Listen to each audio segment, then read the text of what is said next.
Okay, I think we'll get started. Good afternoon, everyone, and welcome. Thank you for joining us today. My name is Jamie Beckett. I am the International Visitor Program Manager for the Colorado Springs World Affairs Council. I'm excited to be here with you today for our program titled Planning for Tokyo 2020 Olympic and Paralympic Games in 2021. Before we begin, I would like to thank our supporters, the Tiemens Foundation, Wells Fargo Private Bank, Richard Petritz Foundation, Mackenzie Place, Pikes Peak Library District, and also thank you to our institutional members, El Primar Foundation, Colorado College, University of Colorado, Colorado Springs, Pikes Peak Community College, Colorado Springs Chamber and EDC, SEBA Charter High School, and the Fountain Valley School. And I know many people have been on Zoom lately, so you probably know about these functions, but just to go over them again, there's a few ways that you can make comments and ask questions, and there are some buttons at the bottom. There's a Q&A button that you may use, and also a chat function. The chat function is viewable by myself, the panelists, and everyone else in the room, just to make you aware of that. And there's also a raise hand button if you would like to do that. You can ask your questions verbally to our panelists. So I would like to introduce today's speakers. We have three today. First, I would like to introduce Keith Bryant. He has been the USA Judo's CEO Executive Director since August 15, 2016, where he oversees all aspects of administration and operations for US National Governing Body of Judo. Bryant has been involved in the sports industry since 1992, spending nearly 17 years with the United States Olympic and Paralympic Committee, where he administers career and life skills programs for athletes, both during their competitive years and also transitioning after retirement from the sport. Prior to USA Judo, Bryant served as Executive Director for the YMCA of the Pikes Peak Region's Southeast Family Center and Armed Services YMCA, as well as the Fountain Valley YMCA. He is a graduate of Springfield College and he got a start in the sports industry working for the Rochester Renegades, a minor league baseball team, followed by the North Dakota Special Olympics. So thank you so much, Keith, for being with us today. Thanks for having me, Jamie. We also have Ed Liddie. In 1984, Ed Liddie placed third in the men's judo 60 kilogram division at the Olympic Games, becoming only the third American to ever earn an Olympic medal in the sport. During his career as a competitor, Ed was a member of both Olympic world teams and medaled in numerous international competitions. Upon retiring, Ed wasn't ready to leave judo entirely. Since 1995, he has coached numerous international teams, including 6 Olympic squads. Ed is now the head coach of the Olympic Training Center Judo Club and has served as the personal coach for World and Pan Am medalists, as well as placing 5 athletes from the Olympic Training Center Judo Club on both the 2000 and 2004 Olympic teams. In 2005, Ed was named USA Judo's Director of High Performance. And in addition to his coaching duties on behalf of the national governing body, he donates his time and talent to the youth of Colorado Springs, directing a community parks and recreation judo program. Thank you, Ed, for joining us today. And then we also have Nefeli Papadakis, who is the youngest judo player to date for USA Judo, who has qualified for the 2020 Olympic Games. She runs a family dojo with her dad and brother, where she teaches and coaches kids twice a week in the sport. She is pursuing her higher education in business administration and entrepreneurship at College of Lake County and is planning to complete her courses and requirements for an associate's degree following the Tokyo 2020 Olympic Games. She lists her greatest judo accomplishments as her 5th place performance at the 2015 Cadet World Championships, gold medal in the 2017 Iliadis Junior European Cup, bronze medal at the 2019 Pan American Championships, and her 5th place finishes in the 2019 Iliadis Junior European Grand Prix in Canada, Turkey, and Uzbekistan. So with that, we are going to open this up to some questions that I have prepared for this panel. And then please make sure to type your questions in and we will get to those after this main discussion. I think I'll start with Keith, if you don't mind. Sure. This question I have for you is a 2-part question. What factors were considered when deciding to halt the Olympic and Paralympic Games, and who makes that call? Second part is, have games ever been paused or canceled before, and if so, why? Mm-hmm. So the postponement of the 2020 games to 2021 is the first time that that's ever happened in Olympic or Paralympic history. And there have been a couple of cancellations during World War I, and then two times during World War II. But in terms of who made the decision to postpone it, there's quite a lot of individuals and organizations involved. I mean, primarily it's the Japanese government in concert with the Tokyo 2020 organizing committee for the Olympic and Paralympic Games. And so between those two parties and working with the International Olympic Committee, I think they were also consulting the World Health Organization. And by working together with all of those entities, they decided that postponing it for a year would be in the best interest of everybody involved. Great, thank you. The next question I have for you, Keith, is how do you foresee the games in 2021 differing from previous game years? And what new planning procedures are you aware of that are already put in place? Well, just like I think everything with the pandemic right now, it's a dynamic, evolving, changing situation. We're 9 months still to go, but what we're hearing right now is that we are planning to have the games as scheduled. There might be some modifications in terms of whether spectators in a full stadium or a partial stadium would be available. There's talk about when athletes arrive in Japan, will they have to be under quarantine? And if they are doing that, could they do that in the Olympic Village? Could they still keep training in the 2 weeks leading up to the games? So there's just, a lot of precautionary measures. Everybody's first and foremost concern is just the health and safety of the 11,000 athletes that are supposed to be there, as well as, the millions of people in the city of Tokyo and the millions that will be coming in from around the world, should they be allowed to when it comes time next summer. So those are some of the things that we're hearing right now, and I think we'll just be flexible as we have been, and whether we're sending teams to Budapest, Hungary for the first time since the pandemic started next week, or when we send them to Japan for the Olympic and Paralympic Games next summer, we're just going to have to take whatever our medical experts recommend. And we've been working closely with the U.S. Olympic and Paralympic Committee, sports medicine staff, as well as our own team, Dr. Christina Yanetsos from here in Colorado. I'm sure that Japan is taking quite a hit financially, having to pause the Olympics. Do you have any idea what they're having to deal with because of this pause? Have you heard of any inside information? And are you talking about the organizing committee, the country of Japan? I would say the country is Japan, of Japan as a whole. Yeah, it's taking on an Olympic Games and hosting the world is a huge undertaking compared to a huge jigsaw puzzle oftentimes. And I think the overall budget between the Olympic organizing committee as well as the federal government of Japan is somewhere in the neighborhood of $12.5 billion to put on these games. And so, one of the things that they're really relying on is the tourism that the games brings. And I've read different things from 20 to 40 million tourists that may come in for the games. And they, before the pandemic, were projecting like potentially up to $75 billion of revenue from that. So, when you look at the delay, you have all those additional costs of staffing and infrastructure costs, things that were ready to go this summer that, you have to push ahead. And even to the degree of the Olympic Village, that was one of the big pieces of the puzzle. Is after the Olympic Games, often these Olympic villages will turn into condos and apartments that people will move into. And so I think there are 26,000 beds scheduled to be in that Olympic Village. And so to decide that they're going to postpone the games, how many families were counting on moving into those townhouses and condos and what have you.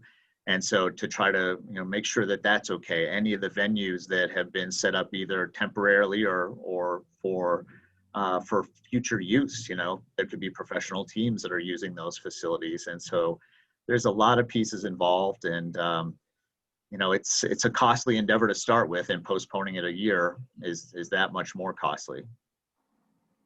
Sure.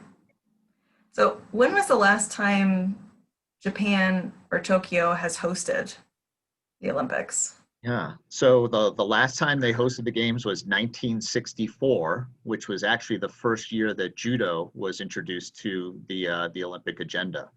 And so we actually won a bronze medal by James Bregman at those games. And ironically enough, almost the entire group, there were, let me see, 4 athletes and their coach in 64.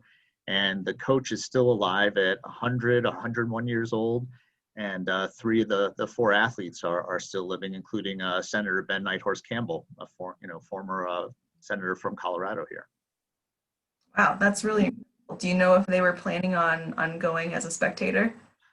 They actually several of them were, and then now that it's been postponed a year, I think especially with the pandemic and their ages and the travel, heat and humidity in Japan, I think they're thinking about it, but I don't know for sure what they're going to do next summer.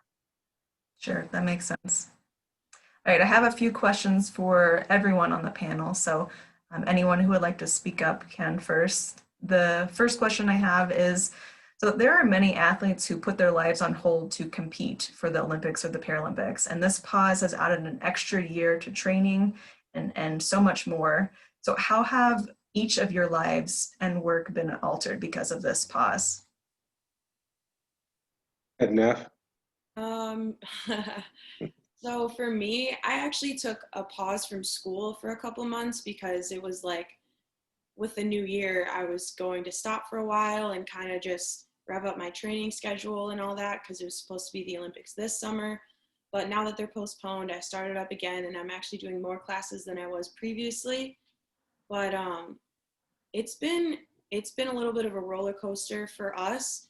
Our competition schedule was pushed back. Like I got stuck in Europe in March because I didn't know what was happening and they canceled it super last minute. So I was kind of stuck out there for 2 weeks, just kind of like a sitting duck. Came home and then everything got canceled and then last minute they're starting again. So I tried to keep a sense of normalcy and that I still train 2 times a day. I still do the same workouts and try to keep the same intensity, but obviously my resources were like limited and it's been a lot different. But On the administrative side, the main thing was just to try and stay in communication with the athletes. And if they needed anything, we tried to supply it. Also, rewriting everything. Just think you put 3 years into preparing for Olympic Games.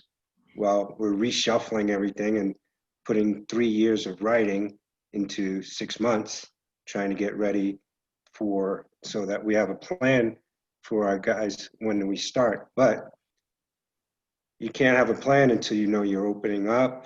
You can't have a plan until you know who's healthy. And I think one thing that did help was a lot of our guys, we're on the road all the time. We're a close-knit team because we're stuck together. And I think it gave the kids, not kids, but the athletes a chance to heal up, but enough healing, we're ready to go now. So yeah, it's changed a lot of people. In other sports we hear, not in our sport, thank God, but in other sports, ladies have put their life on hold for a year. They were thinking about starting a family in September, and now they got to decide whether they wait until next September, or if they just give up their dream. For the younger athletes, like Nefeli, we were building towards that hype. And yeah, here we go. We're at the end, and we had to put it on stall and start again. So you just got to try and stay close to the athletes and keep everybody focused any way you can. We even had a cook-off, a Zoom cook-off, so that they just to kind of try and keep morale up. So yeah, it's been a little bit different. You have to be a little more creative from all sides. And if I may, Jamie, I think it might be important for people watching, like, to understand how do judo athletes qualify for the Olympic Games, because it is a grueling schedule. So I don't know, Nefeli or Ed, do you want to address how that works? I can start it off. Yeah. Basically, we live in Europe. Um, we go we go to Europe for 2 weeks at a time. We fight in a tournament, or they fight in a tournament, and then we do camps afterwards with all the countries that are there, and then we travel on to another country and repeat the process. Sometimes they go over to Europe to train on their own, or sometimes they go with a group and do most of the training there. 90% of our qualifying tournaments, which there's 36 a year, are in Europe. So you have no choice. Either you like Europe or you don't, but you're going to be there anyway. So yeah, we go in groups. We have sections of the year where we go. We don't have unfortunately a per se season. We get about a month off, and then we're right back to chasing the next group of tournaments. So yeah, these guys, they have put down their life, and because they're barely home. Nefeli, do you want to add to that? I was gonna add, like, I think, I don't know, for me, it's like a blessing and a curse that we don't have a season, because I feel like because we're like a weight sport, like weight category sport, it's good because it kind of keeps us in check, and we don't have like 2 or 3 months to like go up 3 weight classes. We kind of stay in shape year round, so it's hard, but it keeps you like consistent, I think. So that's a positive of it. And I think, a lot of the viewers, I would think, being affiliated with the World Affairs Council, have traveled internationally. And so we've all experienced jet lag, right? So, imagine experiencing jet lag and not being able to eat on the flight over, and then get ready to go and fight a bunch of people that are trying to throw you to the floor. It makes quite a challenge, especially for American athletes, to always fight on foreign soil. For sure. That all makes sense. Thanks for adding that in, Keith. Sure. Another question for the three of you. For those of you that have been on the inside of past Olympic and Paralympic Games, what do you expect to be different in the Games next year? From spectators to morale to camaraderie to different procedures? Well, I think the camaraderie would be the same, if not even more, because we had to wait a year later, and most of the athletes are pretty close in our group. But as far as spectators, I don't expect a full group. Sorry about that. I don't expect a full group of spectators. I think it's going to be more like what football's doing right now. Other than that, I think everything is a mystery because they're just making the rules as we go along. So those are the things I think we can expect, and everything else will fall in line as we go along. Yeah, I think it's going to be very interesting. As I mentioned, I think they're looking at almost 11,100 athletes that are going to be competing, and then 26,000 beds in the Olympic Village. I mean, you're in a pretty tightly, confined area with people from all over the world. And so how that social distancing will take place within our own U.S. delegation, and, going into a dining hall that is, I don't know, about the size of a football field, Ed, would you say, for all these athletes to eat in. I think there's going to have to be a lot of patience, a lot of probably extra scheduling. The transportation from the village to the different venues, is going to have to be socially spaced and distanced. I mean, I think a lot of will depend on the vaccinations and, who can be vaccinated and from what countries. And so I think my expectations is, we'll have to have a lot more patience. But to piggyback on what Ed said, also, the Olympic and Paralympic Games have always been kind of a celebration, of humanity and bringing people together. And, I hope that, and I think what the IOC and the organizers are hoping too, is that this is something to really try to bring the country together, to celebrate something positive as we've all been coming together to fight this pandemic. And so, I hope that we're well on our way to having more safe events, sporting events, or others that bring people together. But I think it's a big celebration, and that's why millions of people generally will travel to an Olympic Games to celebrate this in different cultures and nations and sport in general. I kind of wonder, I've never actually been to an Olympic Games myself, but I've been to Pan American Games. But I kind of wonder if they're going to try to make a bubble with us in the village. I know some, I don't know. I mean, my brother went to U of I. That's like our school here in Chicago. But I wonder if they're going to have some kind of testing thing like that, like the University of Illinois does. It's just like you spin a little thing, a rapid test to get in and out, and they get tested, and that's how they're granted access to like getting into dining halls, their dorms, and like any school buildings. So I kind of feel like something like that would or should happen, but as a precaution, maybe. That was actually going to be a next question is, has there been talks that a test will be required, or if the vaccine is out by then, which goodness, we all hope that it is, will that be a requirement for people to compete? Well, I know there'll be test requirement because just with Nefeli, we mentioned Nefeli's going to Hungary next week, and they have to have 2 tests before they leave the United States within 5 days, and they have to be able to show that. When they get there, they're going to be tested again, and then there's a possibility of a second test in country. So I'm sure that if we are still in this mode next year, there'll be testing when you arrive in Japan, and probably testing every 3 days, I would imagine, just to make sure that everything is consistent. Great. I have a question for Ed. So since you are a past Olympic medalist, winning 3rd in 1984, how have you seen the Olympic Games change over the years? I think the main thing is how competitive it is. A lot of, in our sport, we're one of the, even though in the United States we're not, but we're one of the most competitive sports in the world participated.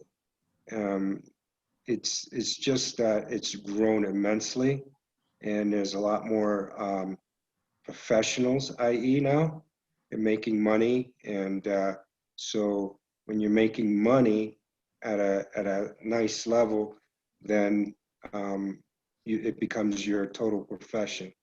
And so that it's just a lot more people making higher end money in the sport outside of the United States, basically, because it's not a popular sport in the United States. So our athletes do struggle, and we do as much as we can for them, but it's not like an athlete from France or an athlete from Japan. An athlete from Japan is basically like a basketball player in this country. It's their top sport. So they make money doing the sport, i.e. and a lot of these countries, the government supplies the stipends and things like that. But the government supplies nothing for us in the United States for any sports, not just ours. So it is a little different internationally. Nationally, I feel that it's just about the same.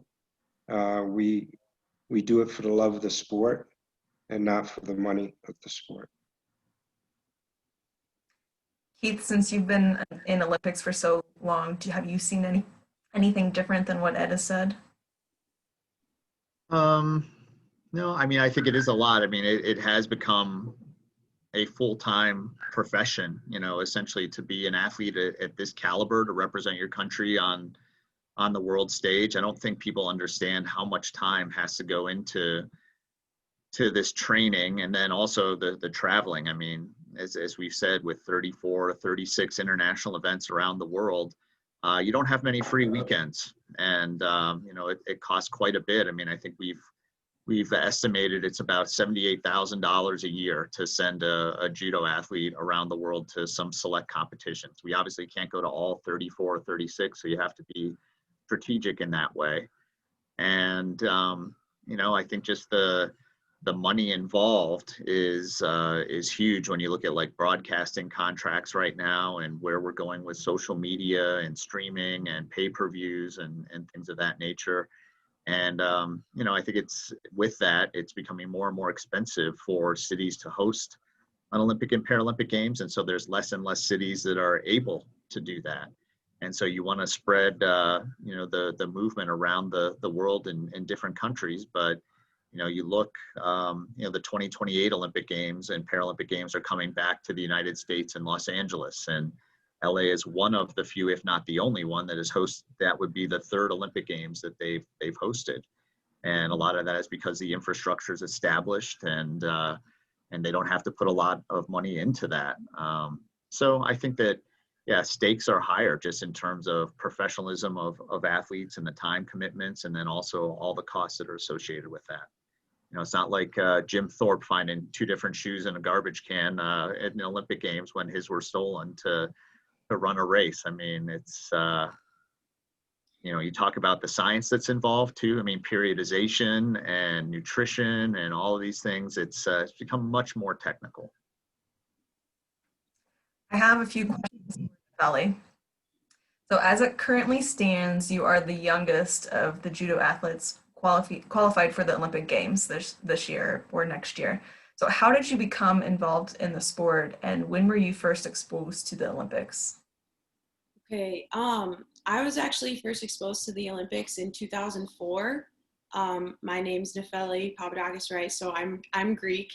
I went on a family vacation with my parents, and I don't remember a lot because I was like 5, but I just remember everyone was like very excited because it's a huge thing having the Olympics, and especially in Greece where, it started. So it was a lot of excitement, and I remember watching a lot of the stuff on TV actually, like with my grandpa.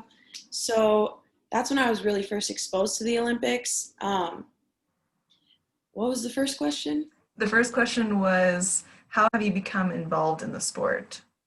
When did you decide that you wanted to compete?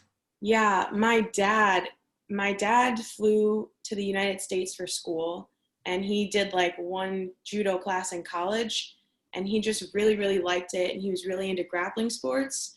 So then fast forward a couple years, he has my older brother, and he put my older brother in judo because he was very shy and kind of quiet kid. And then I really wanted to do it too. I remember the first 3 or 4 weeks, I was just sitting on the sidelines watching my big brother doing judo. So like any other kid, I also wanted to do it. And then, I don't know, it kind of just took off from there. I loved fighting. I just loved the sport. It was really fun for me as a kid. I definitely was also quiet and shy growing up, but I made a lot of friends through judo. I got a lot of self-confidence through judo, and it's nice now because, you still network, you still meet all these people from all over the world. So it's really nice to get that opportunity. How many women judo athletes are there in USA Judo? Just senior athletes, or I would say that before college, I think there's a lot more women athletes. Like as a little girl, my dojo, at least at home, definitely had a lot of girls and a lot of boys. It was pretty 50-50. I will say that I think dojos that have kind of a stronger female instructor, or an older girl who's competes a lot and she's on the tours and she's doing all these tournaments nationally, internationally, I think there's a lot more little girls that go to those dojos. I know my family, my personal experience, we had a lot of little girls that came in because I think it's different when you see someone that's just like you or who you want to be like, that's an older girl. I know I definitely had that growing up. There was a girl, Nikki Schulteis, and I'm sure you remember Nikki, but she was my like person for that. I was like, oh wow, like she's really good at this. Like I want to do what she's doing. So I think it's really important to have a girl role model, and that brings out a lot more female athletes in judo. Do you feel like you're a role model right now? I would like to think so. I love my little kids at judo. I'm the youngest in my family, so I never had like a little brother or sister, but even though they're like completely crazy sometimes, I do love teaching them. It's a lot of fun. And I think I do still learn a lot from them. You know, it's not always they're learning from me. Like I learn things. I definitely have learned patience teaching the little kids, but yeah. So how were you notified that the Tokyo 2020 games were postponed, and how did you feel at that moment when you found out? Um, oh, how was I notified? I was officially notified like through, I mean, the USOC and USA Judo, but obviously with social media nowadays, I saw it everywhere, and everyone was like, oh, Facebook messaging me or Instagram messaging me like, Nef, like, what are they doing with the Olympics? Like, what's their plan? I'm like, I don't know. I'm not on the IOC committee. Like, I'm not part of that. But I think for me, it was more of like waiting for someone like real to tell me, like not like my grandma Facebook messaging me and being like, hey, did you hear they canceled the Olympics? Like, thank you, grandma, but like I needed like closure from something official, I think.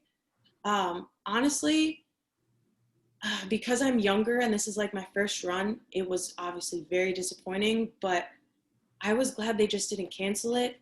They've never postponed a games before, so initially I kind of went to like, oh my gosh, like it's done, like there's no games, whatever, it's, you know, that's that. So I was really sad about it, but then they were like, no, we're just postponing it. So it was definitely an emotional roller coaster, but it ended up this way, and considering the circumstances, I think it's the best it could have been. How long have you been training for Tokyo 2020, and how has your training changed? Yeah, so, oh man, I've been like seriously training towards the Olympics, I would say since like 2015. In 2014, I was a junior in high school and I went to Japan for the first time. I went with one other girl and I went to high school to train, and I got the snot beat out of me. It was an experience for sure, but I think it was really a make it or break it moment for me. It was definitely the hardest thing I had done in my life.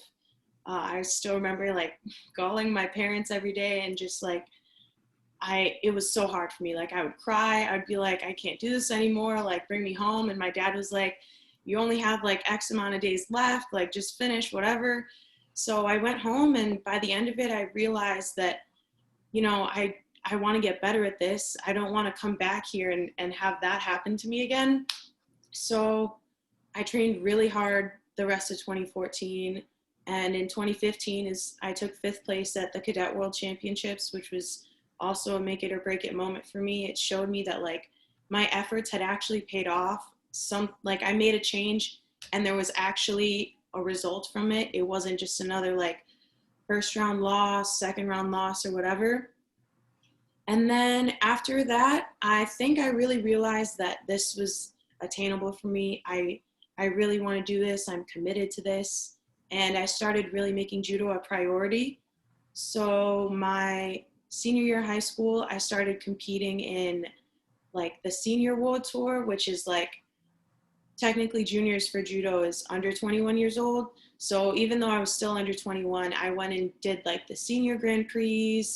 And I only won one match at my first one, Zagreb Grand Prix. I won my first match, but it meant a lot to me because it was different. And I think it was like a bunch of little stepping stones that kind of set me up for it. So, yeah. How has your training changed because of COVID? At first, it was, I mean, we couldn't do judo at all. We're not a sport where you can't socially distance and really like train for the type of tournaments I'm going to and competing at. So for the first couple months, I didn't have judo at all. I would just work out in my basement. I dragged my dad to our storage unit and we grabbed a bunch of judo mats and we like made a dojo in my basement.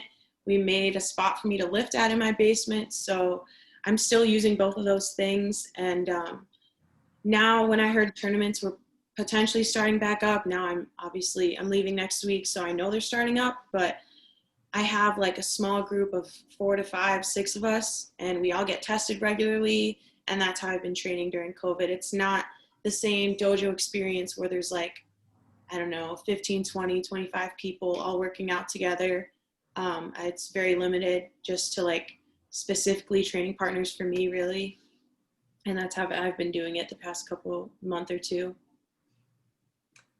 Great. So I'm just going to remind the viewers to go ahead and type in your questions. I have one more question for the panel, and then I'll be going to viewer questions.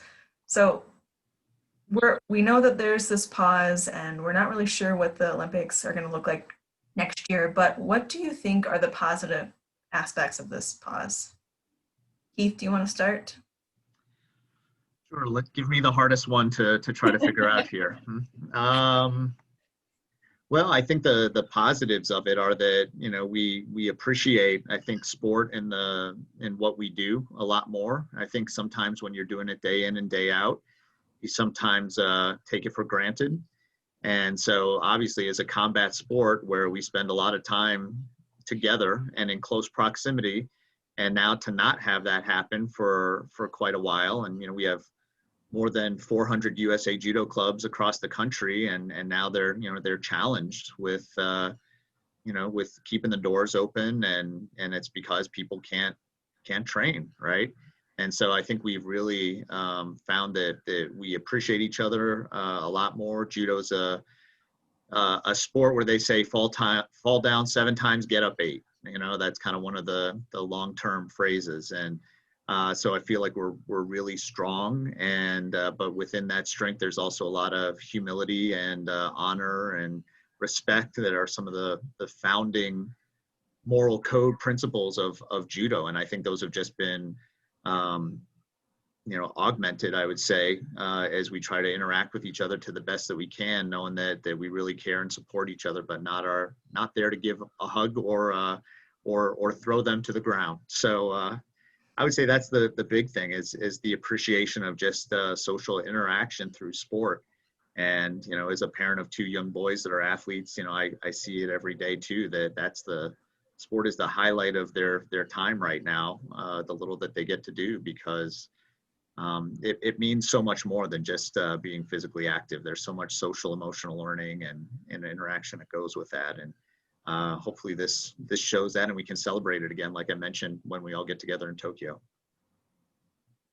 I think that it's a blessing for us because, you know, on one hand, everybody hated that there was a stop, but there was a lot of our athletes that could use the time to heal. And so we had a lot of athletes with a lot of nagging injuries that couldn't slow down because you can't afford to skip the tournaments. So they go and fight at whatever capacity they were. The other thing is be careful what you wish for, right? You know, people were wishing for time off and stuff like that. And as soon as it came, they missed it. So I think that the athletes are going to come back. You know, at some time when you're on the road so much, you kind of go through things, you know, they're just day to day. But now I think they cherish every tournament coming up and really will be really up for every tournament. I can't tell you, I talked to all the athletes, and they all seem really excited to be going to Hungary next week, which I think that everyone is going to be very, very hungry for the tournaments. So I'm looking forward to watching everybody because they sound so enthusiastic about it. Yeah, I completely agree, Ed. For me personally, I also was one of the athletes that needed the time off to heal. I had like a rib injury in like the beginning of February maybe, and it didn't get better because I kept having to train on it and train on it. And when I left for Europe and ended up getting stuck there, I honestly probably was only at like 60% health wise. Like I couldn't, judo wise, there's no way I was gonna be able to go out there and be like not in pain, even just like walking and turning and doing throws that we do. But like I had to compete, I couldn't skip it. So that was definitely a benefit for me. And yeah, I miss all my friends on the tour. I miss all my teammates. I'm really excited to see them in a week for sure. So Okay, I'm going to go to some of the questions that viewers have. And I'm not sure who, I think maybe Keith might be the best person to answer this one, but anyone please chime in. The question is from Jeff Cooper. It says, will IOC share advertising revenue with the Tokyo Organizing Committee to help them recoup the costs, especially if spectators are limited? Yeah, and this, I can just mention from a high level. I don't know all the details on this one, but I think they were looking at the organizing committee selling about 4.5 million tickets to venues, and so if people aren't able to go and be spectators, obviously that's going to cut into it quite a bit. And so I know that there are discussions going on because I think everybody recognizes the huge expense that the country of Japan and the city of Tokyo have put out, and so they are working on that, and they're talking with sponsors all the time who, everything that I've read, they're supportive of it. There are some questions if there aren't spectators, what sponsor activations can happen out there. So I guess the short answer is that yes, they are working together and collaborating, but what details those are in terms of revenue sharing, I'm not aware of. Great, thank you.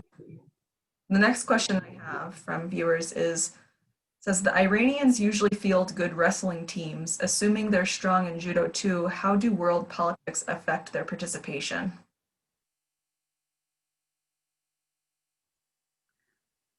I would give that to Ed. That's a good question. We haven't seen much effect internationally within our sport. There's always chatter of, if a certain country comes up against a certain country, what would happen then and things like that. So, but knock on wood, our divisions are so big that a lot of times you don't run into each other. So some of our men's divisions, run 70 deep at times. And so it keeps everybody pretty much spread out, and that still remains to be seen. Yeah, I would say the International Judo Federation has done a good job because there have been instances where international politics or beliefs or whatnot have come into play. But again, we keep going back to the core values of judo, and its respect and friendship are two of those. And hard to enforce our sport if we're allowing any kind of persecution of one team or another for whatever reason. And so they have really taken strong stances to mitigate those situations, and they still may happen, but from the U.S. and from the international perspective, there's no place for any of the international politics. I mean, we're all coming together for the love of sport. We're all stuck in the same hotel at the tournaments, so everybody sees everybody in the elevator, or if you have a rival, you could be taking the elevator down from the 10th floor, just you and your rival. It's awkward at times, but it's the way the sport is. But I would say on a whole, and Nefeli could probably speak to it better, but everybody gets along. And then we do a camp afterwards where there's over 100 people on the mat, and from all countries, and they're banging heads and throwing each other all over the place. And afterwards, everybody's shaking hands. And so it is a rough sport, non-forgiving. And for those who don't know about our sport, it's like wrestling. There's no kicking and punching. So it's you're grabbing the guy and trying to throw him as hard as you can to his back or her back, and they're trying to do that to you. And very rarely do tempers fly. They do, but very rarely. It's the 5 minutes are up or 4 minutes are up, everybody shakes hands and moves on to a new partner. Yeah, it's definitely an atmosphere of like you're all friends off the mat. Like no one's, I mean, during training camps especially, it's basically all rounds. It's all sparring rounds with each other, and you're fighting each other for like whatever the hour or 2 hour long session it is. So you definitely butt heads for that entire time. But afterwards, like, you know, you go out to eat together, you hang out together, and everyone's kind of one. We're all a big group. We're one community. So It doesn't spill into the parking lot. Great. Our next question says, will some athletes not be able to compete in 2021 as a result of the delay? I think that'll be a personal choice. It's not that they'll be eliminated for one reason or other. We are frozen from March. The point roster is frozen, and then they'll open it up again, so everybody will have equal opportunity to keep collecting points.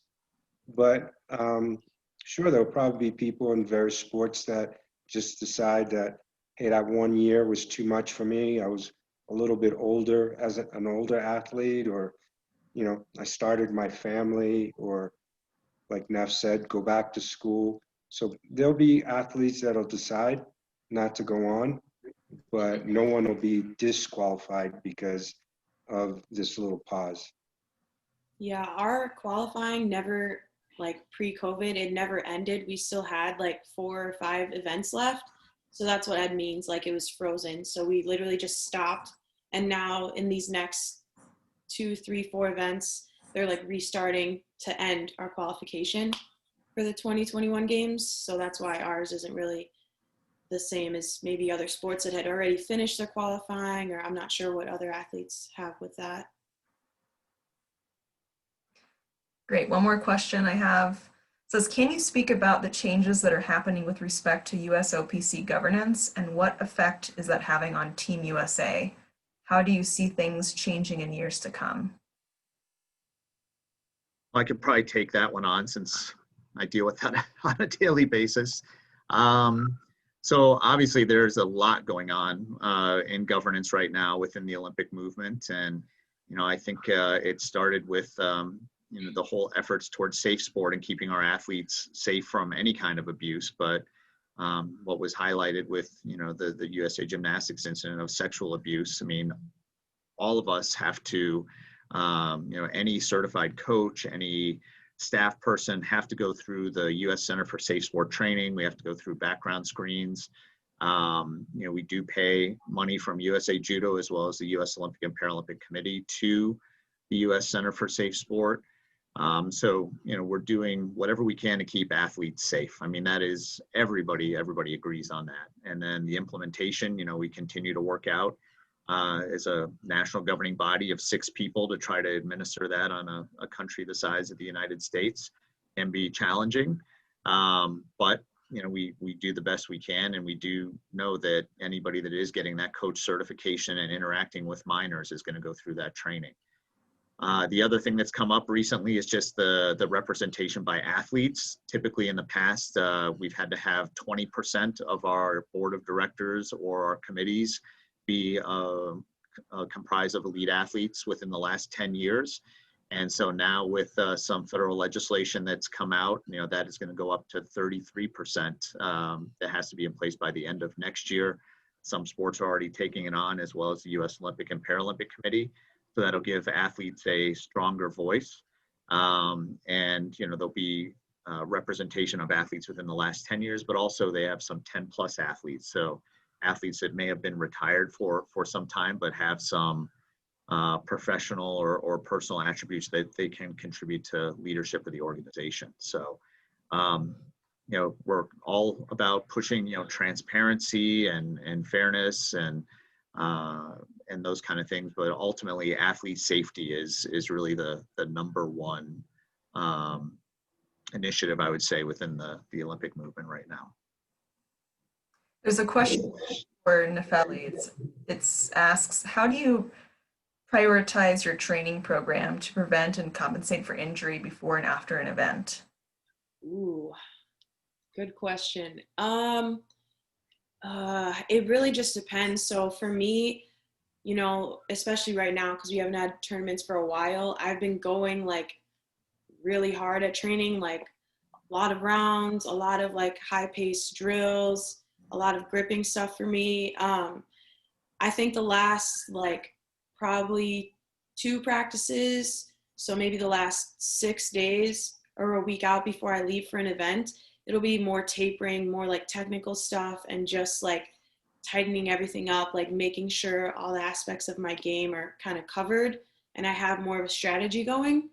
And injury wise, though, it really depends. Our sport, honestly, I've trained through like all of my injuries, unless I literally like can't walk or something. Like I'll find a way to do some sort of training, implement something. There's always like the mental aspect of training, and there's also like watching film and watching the other girls I fight compete and kind of seeing what they do. So I think that's how I would accommodate that way. There's a question in our chat. It asks, what is the percentage of African American athletes in judo, and why does it not seem to be a popular sport within the African American community?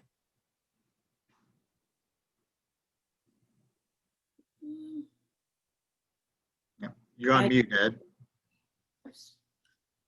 I do that once a Zoom. Sorry.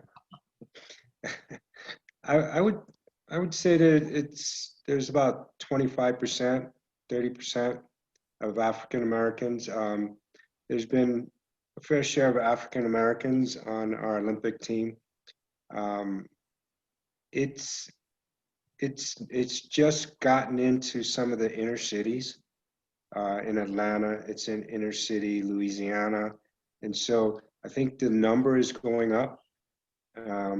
Again, when most people think about judo, they think about punching and kicking. And if you're in a city, you don't want to put your kid in a sport that's going to promote punching and kicking. And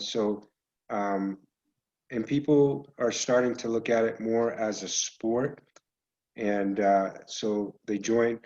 If a kid wrestles, they kind of do judo too, because they both go together. So in the off season of wrestling, they can go to judo and learn how to throw better. And in wrestling, they can use the judo, and in judo, they can use some of their wrestling. So I think it's picking up within the African American community, and that would be the reason why. Thanks, Ed. There's another question here about international relations. Do you think sports make a difference in international relations, and can you give an example? Well, we have a great example actually that we can give related to the pandemic and international relations within sport. And so, you know, there's a female heavyweight Chinese judoka who is a Olympic gold medalist. Tong Wen is her name, and she was studying here in the United States a couple years ago. We engaged with her, did some clinics with her, you know, really established a great relationship. I ran into her at the World Championships in Tokyo last year. She wanted to bring her team over to one of our top dojos in South Florida to train with the women's team. So we did that, kept building that relationship, and then right when the pandemic hit and there was a shortage of masks and things of that nature, Tong Wen bought a couple of cases of the surgical masks and sent them to our team doctor, Dr. Christina Yanetsos up in Denver, to try to help you know, provide some kind of assistance and keeping that friendship, and lots of very passionate and concerning emails back and forth. And you know, she did that out of her own money to make sure that that she was taking care of her American friends. And so, I mean, I don't know how much more you can say, and that's all because of the sport of judo. But I've seen it time and again in international sport, and I'm sure Nefeli and Ed have seen that as well. I think it helps. It helps with athletes understanding other people's culture. Like Nefeli said, she went to Japan. She really wouldn't understand that culture if she wasn't stuck in the culture for a while. And that's the neat thing. because you can watch the news, you can read the newspapers, you can do all that kind of stuff to stay above par on what's going on. But when you really talk to another athlete from another country or another coach, you kind of get their point of view of stuff. You know, you don't get the point of view that's coming from the news. And so, and they get our point of view. You know, they'll ask you questions about your president, or they'll ask you questions about your governance, things like that. And you can tell them your point of view, and they get basically the inside scoop. So and also, like Nefeli said earlier, you make friends. So if you want to go somewhere, you know, you go there and they show you the inside of the country too. So I think it's a backdoor to reality, just to be honest. And U.S. State Department, I think, has noticed that as well. I think they have the Sport Ambassador Program, and we sent a really young and an older judoka over to France, to some of the more impoverished areas of France, and through judo tried to establish some international rapport. And one of the athletes that we sent spoke fluent French, and so you know, I think the State Department has noticed that, and lots of different athletes are going over to different countries to build international relations.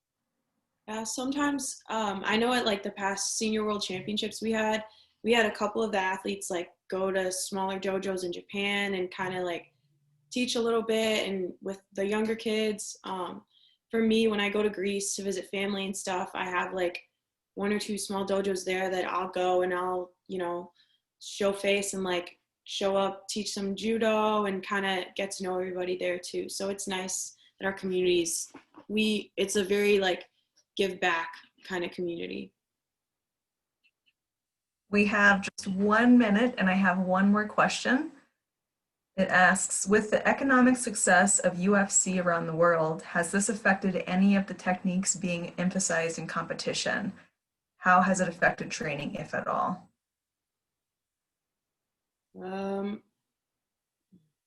Ed, yeah, go ahead. I don't think it really affects our training. It does affect our numbers, because it's just another avenue where an 18-year-old can start to train in an area that promotes making money.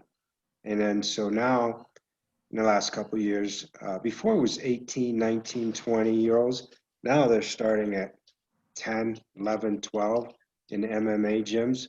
So again, you know, there's us, there's wrestling, these combat sports, and so they're drawing kids away and making the pipeline shrink. So everybody's sharing all these kids. As far as training and things like that, I don't really think it affects, because I think they take more from us than we take from them. Our ground game, all those things that you see them do on the ground, that's what we're experts at. You know, the arm bars, the chokes. We laugh because they've renamed everything, but those are the things that we do day to day. Awesome. We are ending on time.